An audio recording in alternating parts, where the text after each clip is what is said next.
Hello, this is Mark, and I am joined with my friend James here. And today we are going to be discussing movies, specifically movies that I personally enjoyed that apparently the critics despised.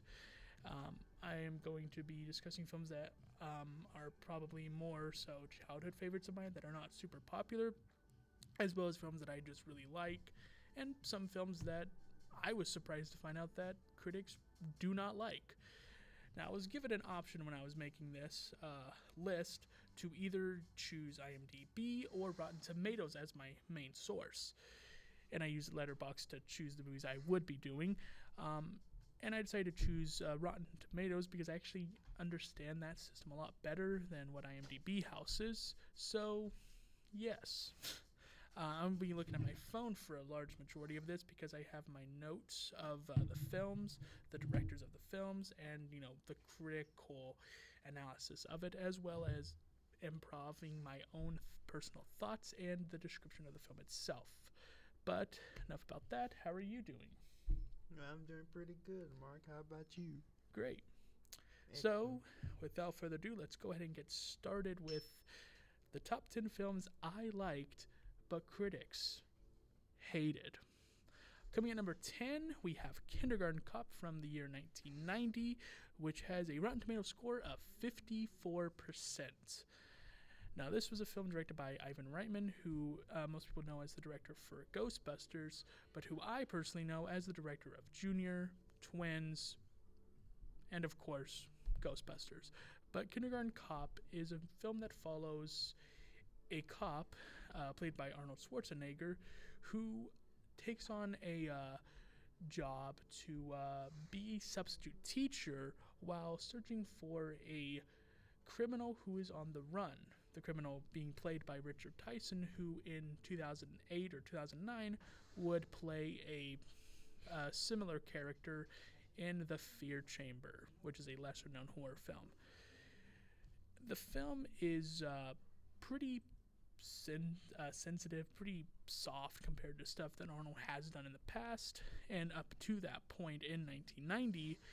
And a lot of fans, audience members, as well as critics, didn't like this movie because it felt too soft for adults to like and too gruesome for children to watch. So it was this weird dichotomy of who is this movie for? But me personally, I thought this movie was fantastic. And of course, it's a movie I grew up watching ever since I was really little. So the gruesome effect didn't really do much for me. I think Arnold's really funny in this film, being this sort of character who's not a family man, who has to kind of learn to be a family man and be more understanding of children's needs, whereas he's just used to breaking into criminal bases and, stopping bad guys. Now he has to teach kids shapes and colors, which I found funny, considering, Arnold isn't really known for that stuff. So I really liked this film. And coming at number 9, we have a horror film from the same year called Nightbreed, which came out, as I said, the same year, 1990, with a Rotten Tomatoes score of 51%. Now, this was a movie that was directed by Clive Barker, who, if you are aware of the horror community, you know that Clive Barker did the Hellraiser franchise, which is based off of the book he'd made, Hellbound Heart. And Nightbreed is also based off a book that Clive Barker wrote. Basically, the whole film is this man who is having nightmares of monsters and, death and stuff. He goes to his therapist, to see, what is wrong with me? Why am I having these, conflicting dreams? And eventually, the therapist frames him for a string of murders that have taken place, and the cops end up killing the main character, but he isn't dead. And in fact, he wakes up in this realm of monsters who are hiding from humanity by living in a sepulcher in a cemetery because humans will kill them if they show themselves. So they come out at night. Nightbreed. This movie is just kind of a fun 1990s horror fantasy. I don't really think it's much of a comedy, but it is worth knowing that the therapist in this film is played by David Cronenberg, the famed Lynchian director.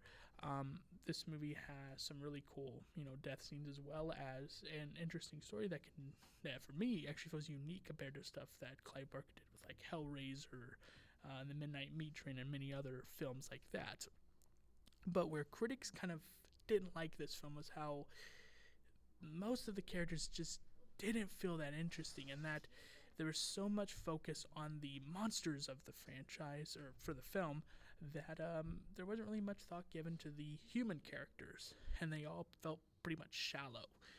And for me personally, I think that that's what the point of the movie is it's focusing more on the inhuman side of the film because, well, it's pretty easy to know and understand human characters, so let's throw in the audience towards the inhuman characters, the monsters, the freaks compared to society, and have them be the centerpiece of the film.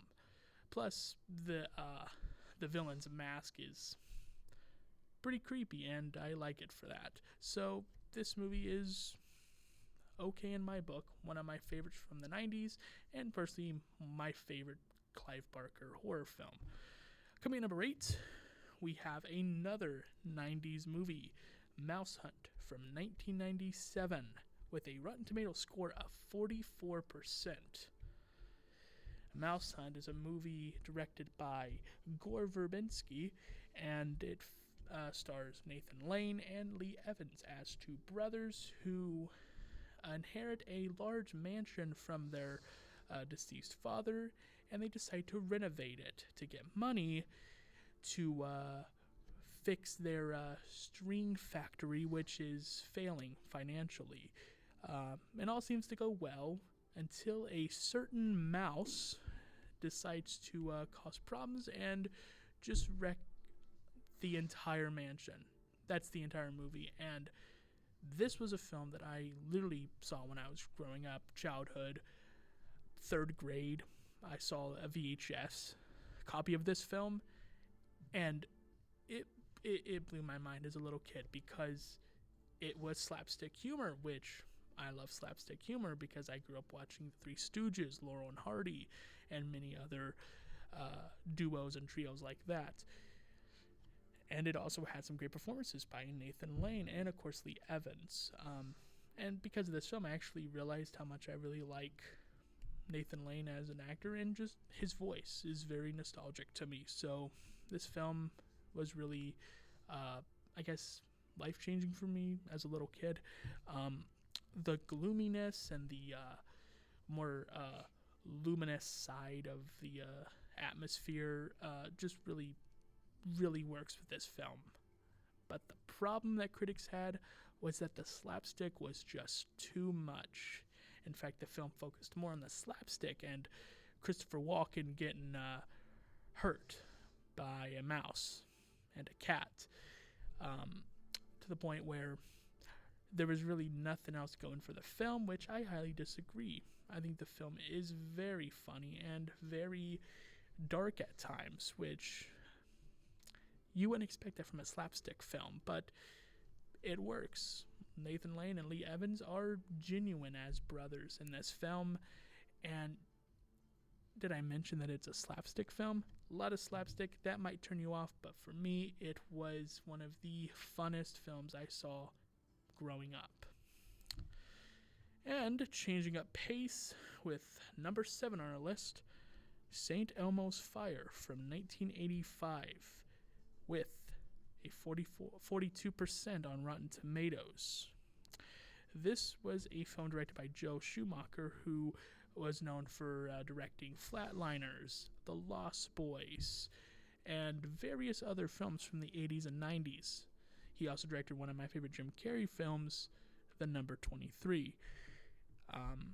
This film features a group of teens who just got out of high school, and they are learning that life outside of it is quite hard, and maybe their friendship might have to come to an end. The main cast is centered around basically the entire Brat Pack, which is Emilio Estevez. Um, what's his name? I'll have the names on the screen, but nearly the entire Brat Pack except Anthony Michael Hall and Molly Ringwald, but technically everyone else that was on Breakfast Club is on this film. The film didn't do well, which shocked me because it's one of my favorite 80s films, but critics hated it because apparently the main characters were unlikable, which, just like I said about Mouse Hunt, I disagree with that because I thought the characters were extremely likable and they felt more human compared to some, coming-of-age films that I have seen. This film ain't perfect. I think it is because, well, I like the more heartbreaking scenes at times where the characters are realizing that life after high school is quite different and it can be difficult, and that's what the focus of the film is telling the audience that even though things are different doesn't mean that this friendship or this time has to end, which is what all the characters in this film learn. And it's got some funny moments. Andrew McCarthy is probably one of the funniest characters in this film, although I would also say Rob Lowe is, Rob Lowe in this. But yeah, I personally really love this film, and it definitely shocked me to find out that everyone hated it, giving it a 42% on Rotten Tomatoes. But, I'm known to like the worst films, so kind of makes sense at this point. And coming up at number 6, we have Repo, the genetic opera from 2008, with a score of 37%.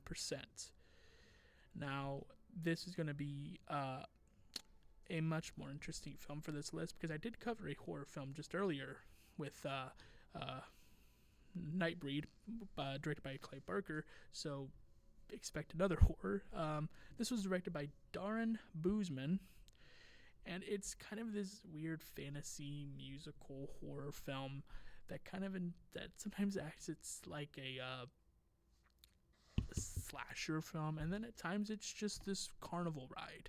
And me liking more dark carnival themes, I really loved this film, and it was just a fun ride.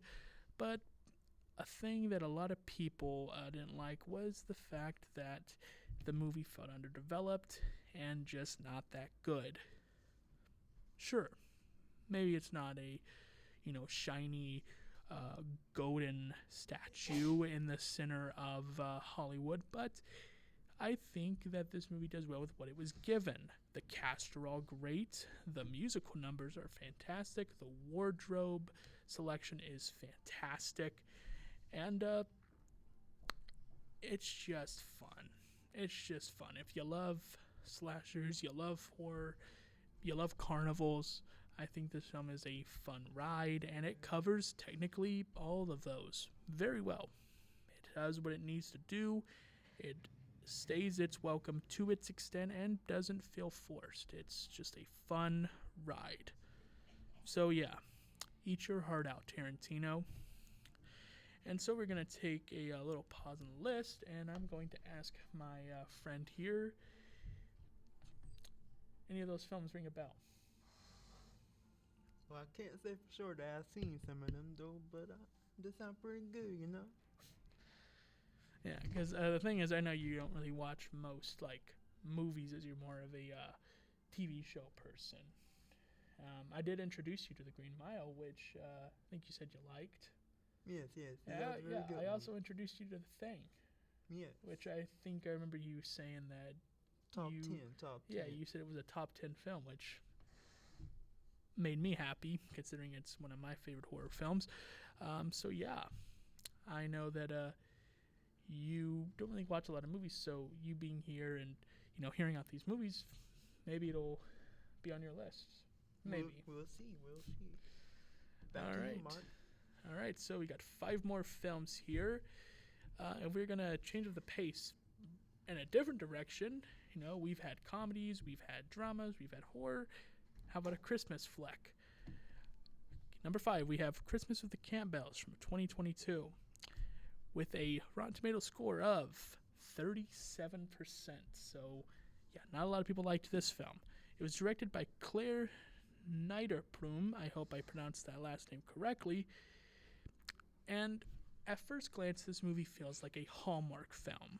It definitely treats itself like a Hallmark film. If you were to watch the trailer, it looks like a Hallmark Christmas movie.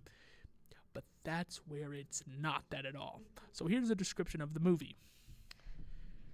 A woman gets devastating news that her boyfriend is breaking up with her on Christmas. And, of course, she is devastated, but her boyfriend's parents say, hey, come visit us on Christmas and celebrate Christmas with us. Our son was wrong for breaking up with you, and we feel bad, so come spend the holidays with us.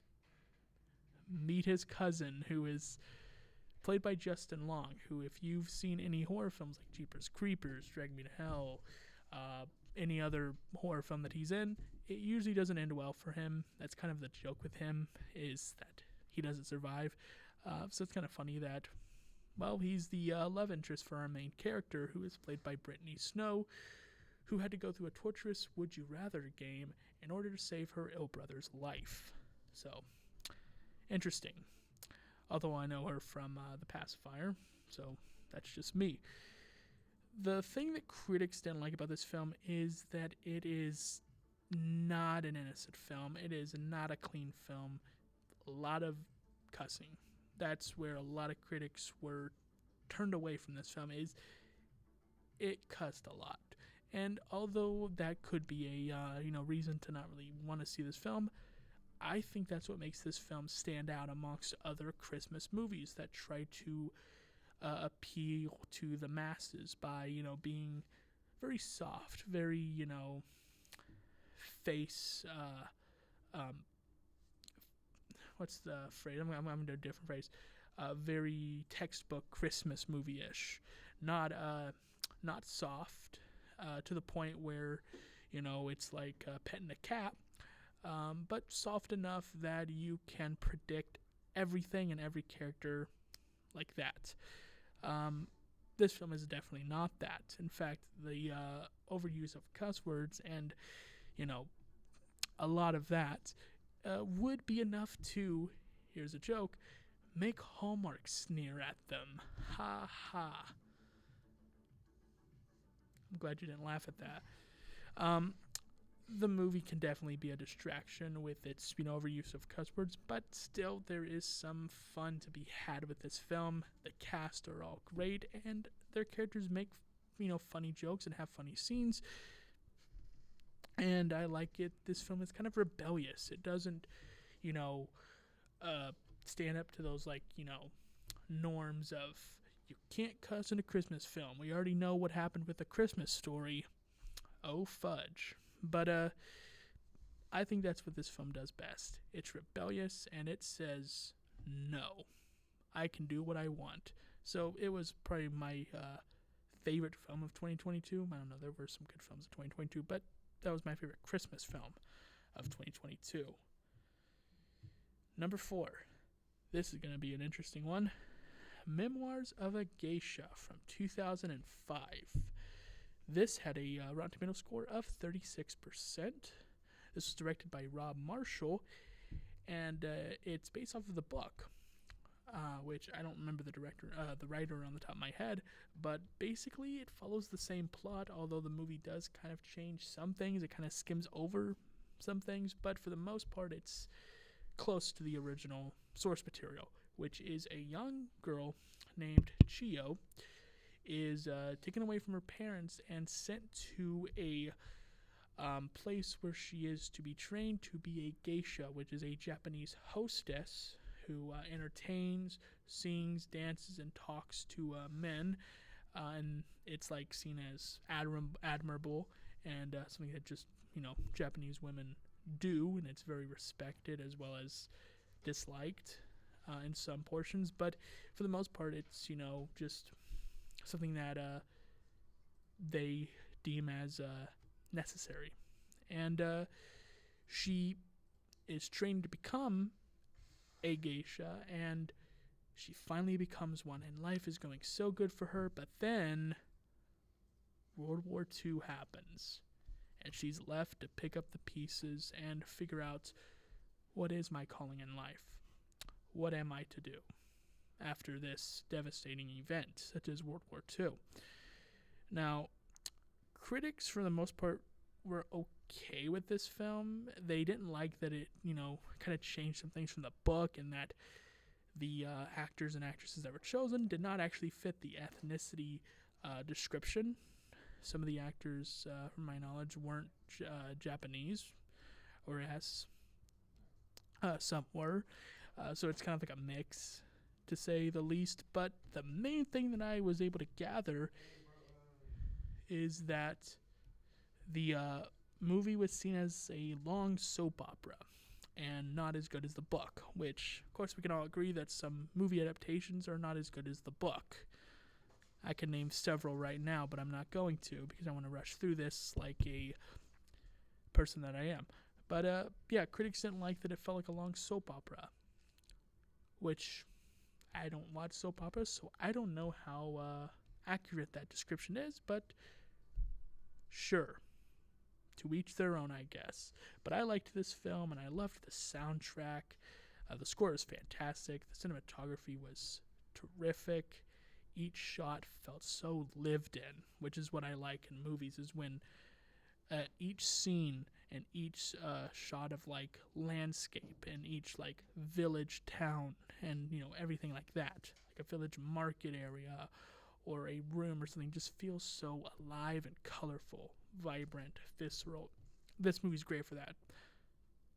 However, it didn't do so well with its audience and critics, so there's that. But as I said earlier, to each their own. I really liked this film. Number 3, Martian Child from 2007 with a Rotten Tomatoes score of 35%. This one was directed by Menno Meyjes, I hope I pronounced that name correctly, and it follows the story of a man who is a writer, who is played by John Cusack, who adopts a boy who claims that he is from Mars. And it's a film about understanding, the feeling of being alone and not being understood, and acceptance and love. And it's a very pretty common film you'd see with indie flicks like Youth in Revolt, Giant Mechanical Man. I'm pretty sure Boyhood was about the same thing.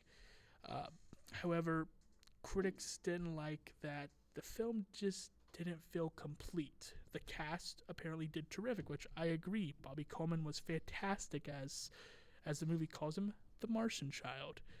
John Cusack is, great as the main character, and of course I liked him in that. Also, his sister, Joan Cusack, is in this as, guess it, his sister.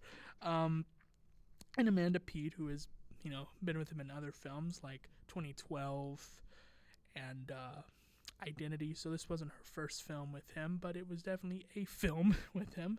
And all those actors actually did a great job. Critics liked them in it. However, just the film itself felt bland. And if it wasn't for the actors that are in it, the movie would just not be good. So that's where most of the people didn't like this, was the boringness of the story and how the cast were the only things going for it. Which, sure, I could see that, and this is definitely not Cusack's best film. But in the context of what this film kind of is, this is certainly no Grace Is Gone. But it is definitely an interesting film with some great topics that it tackles very well, and it's just a good film. Definitely one that I'd recommend if you like John Cusack, or if you just want to see a kid claim that he's from outer space and get mad when people don't believe him. Kind of fun. I think so. So yeah. Number 2. Back to horror with Wicked Little Things from 2006 with a Rotten Tomatoes score of 34%. Oh wait, no, actually this film didn't get a Rotten Tomatoes score, but the audience gave it a 34%. So this doesn't have a Rotten Tomato score. This was directed by J.S. Cardone, and the only actor that I recognize from this film is Chloe Grace Moretz, with what I think may have been her first film, or at least one of her first films. And this is another film that I remember seeing when I was really, really young. In fact, I may have seen this when it had first come out. The brief description of the film is this mother and two daughters go to live in this house that just so happens to be next to a coal mine, or a bunch of little kids who mined ended up dying tragically, and ghosts are haunting the area. It's standard textbook horror, supernatural, ghosts, the typical. But the thing that I loved about it was that it felt kind of wholesome at times. When Chloe Grace Moretz's character befriends one of the ghost children, the ghosts seem to kind of protect her, while you would think that they'd go after her and try to hurt her. They almost seem protective of her, like they're that she's one of them. And so by the end of the film, it's interesting seeing these characters who would be villains are kind of heroes in a sense, and I liked it for that. Plus, the mood of the film, the gloominess, is really good. It's a typical 2000 supernatural film, but it's done very well, and it is very underrated. So check that out. And last on the list, we have a movie that I am pretty sure I'm the only one that likes, because everyone I've seen hates this film.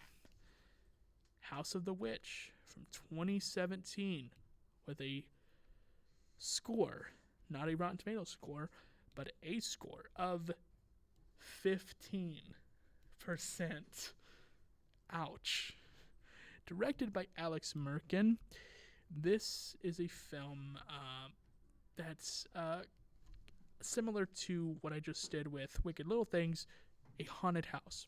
Except this house is haunted by a witch, hence it's the House of the Witch. I made it funny.